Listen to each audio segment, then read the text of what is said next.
Bom dia, pessoal. Matéria da Folha de São Paulo. Lula veta trechos de lei de licenciamento ambiental, mas frustra ambientalistas. Nesta sexta-feira, o presidente Luiz Inácio Lula da Silva sancionou uma nova lei que promete simplificar o licenciamento ambiental, um passo político importante apoiado pelo agronegócio e pelos setores produtivos. Mas o que parecia um avanço em desburocratização se transformou em uma demonstração de cálculo cuidadoso. Lula decidiu vetar 63 dos quase 400 artigos do texto aprovado pelo Congresso, frustrando correntes que defendiam alterações mais amplas no processo ambiental. Por que isso importa? Porque esses vetos não foram meramente retóricos. Eles visam proteger direitos e preservar padrões mínimos de proteção. Entre os pontos rejeitados estão propostas que liberavam licenciamento por autodeclaração para empreendimentos de médio impacto, tentativas de acelerar licenças automáticas e de enfraquecer o papel de órgãos federais como o IBAMA. Também foram barradas medidas que prejudicariam a Mata Atlântica, restringiriam a participação de povos indígenas e quilombolas, ou dispensariam a análise do cadastro ambiental rural.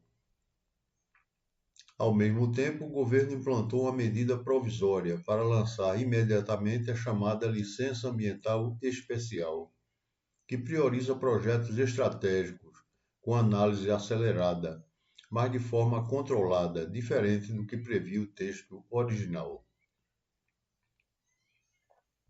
Como isso afeta o cidadão comum?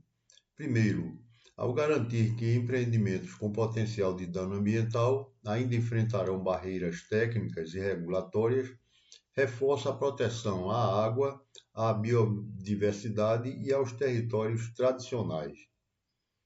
A segurança jurídica defendida pelos vetos evita que projetos sejam questionados judicialmente, algo que, se mal administrado, pode travar investimentos e ondas de litígios. Ainda assim, ao acelerar licenças para projetos estratégicos, o governo sinaliza que não desiste do desenvolvimento, contanto que este ocorra com critérios técnicos e respeito ao meio ambiente. Enquanto isso, a reação dos ambientalistas é de cautela, com esperança. Parte do texto mais danoso foi cortado, mas o Congresso pode derrubar os vetos. O governo já anunciou que enviará um novo projeto de lei com urgência constitucional para preencher lacunas e renegociar os pontos mais sensíveis. Em resumo, Lula atravessou um delicado terreno político, conciliando demandas de agilidade e competitividade econômica, com garantias mínimas de proteção ambiental, de direitos sociais e de segurança jurídica. E nos próximos passos, cabe à sociedade acompanhar se esse equilíbrio será mantido. Matéria de O Globo. Dividendos e volta a mercado de gás de cozinha derrubam o valor da Petrobras. Logo após a divulgação dos resultados do segundo trimestre de 2025, o mercado deu o alerta. A Petrobras viu seu valor de mercado despencar, cerca de 31,9 bilhões de reais entre investidores, por dois motivos principais: dividendos abaixo do esperado e sinalização de retorno à distribuição de gás de cozinha. O que ocorreu? A empresa reportou lucro líquido consistente por volta de 26,6 bilhões de reais, revertendo o prejuízo do ano anterior. Mesmo assim, distribuiu apenas 8,66 bilhões de reais em dividendos, bem abaixo dos 12 bilhões de reais esperados por parte do mercado. Paralelamente, anunciou a intenção de voltar a distribuir o chamado GLP, o gás de botijão, uma atividade da qual se afastou em 2021. Por que isso importa? Dividendos aquém das expectativas afetam diretamente a confiança dos investidores. E isso se reflete na queda imediata das ações, comprometendo o patrimônio de milhares de brasileiros que investem na Petrobras, seja diretamente ou via fundos de pensão. Já o retorno à distribuição de gás levanta uma outra preocupação: a possível interferência política nos preços de um produto essencial no dia a dia das famílias, o que poderia prejudicar a previsibilidade financeira da empresa e afetar ainda mais seu valor. E como isso impacta o cidadão comum? Em primeiro lugar, muitos que têm investimentos na estatal sentirão diretamente o baque. Queda no valor das ações reduz reservas e expectativas de proventos futuros. Além disso, a possível volta da Petrobras ao mercado de gás pode gerar, em um cenário ideal, maior competição e até pressões para baixar o preço do botijão. Mas a leitura predominante é de cautela. Se a estatal entrar novamente nesse setor, pode favorecer interesses políticos em detrimento de uma estratégia empresarial eficiente, com reflexos nos preços que pagamos.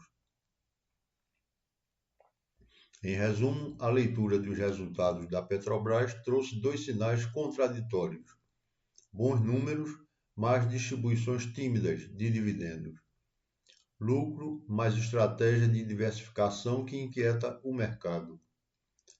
Tudo isso afeta a confiança do investidor e tem potenciais consequências práticas na economia doméstica, do valor dos papéis que sustentam aposentadorias ao preço do gás, que aquece nossas panelas. Matéria do Estadão. Itamaraty se queixa com representante dos Estados Unidos de ameaças inaceitáveis. O Itamaraty convocou o encarregado de negócios dos Estados Unidos, Gabriel Escobar, para uma conversa no Ministério das Relações Exteriores. A diplomacia brasileira quis expressar sua profunda indignação com posts recentes do Departamento de Estado e da Embaixada dos Estados Unidos que, segundo o governo, ultrapassaram os limites da cortesia diplomática, chegando a ameaçar autoridades brasileiras. No dia 7 de agosto, a Embaixada republicou uma declaração acusando o ministro do STF, Alexandre de Moraes, de ser o principal arquiteto da censura e perseguição contra Bolsonaro. Informou que os aliados de Moraes no judiciário e em outras esferas estão avisados para não apoiar nem facilitar a conduta dele. Estamos monitorando a situação de perto. Para o Itamaraty, este comentário representou uma clara ingerência nos assuntos internos do Brasil, uma linha vermelha nas relações entre os dois países. Por que isso importa? Porque acena com a possibilidade de sanções secundárias ou outras retaliações contra instituições brasileiras, um cenário que quebra a normalidade entre países democráticos e sinaliza uma tentativa de interferir em decisões judiciais internas. E o que isso muda na vida do cidadão comum?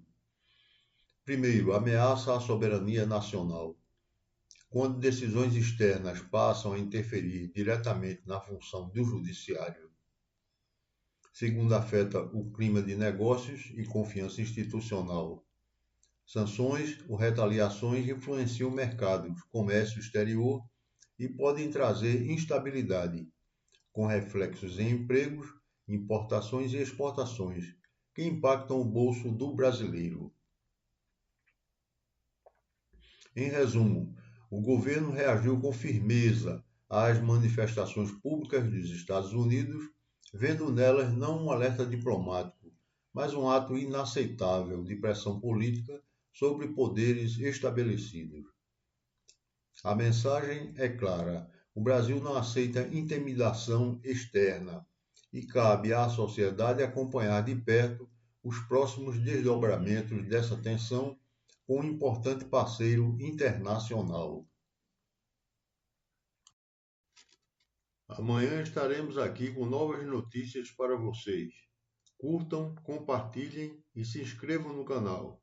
Até amanhã!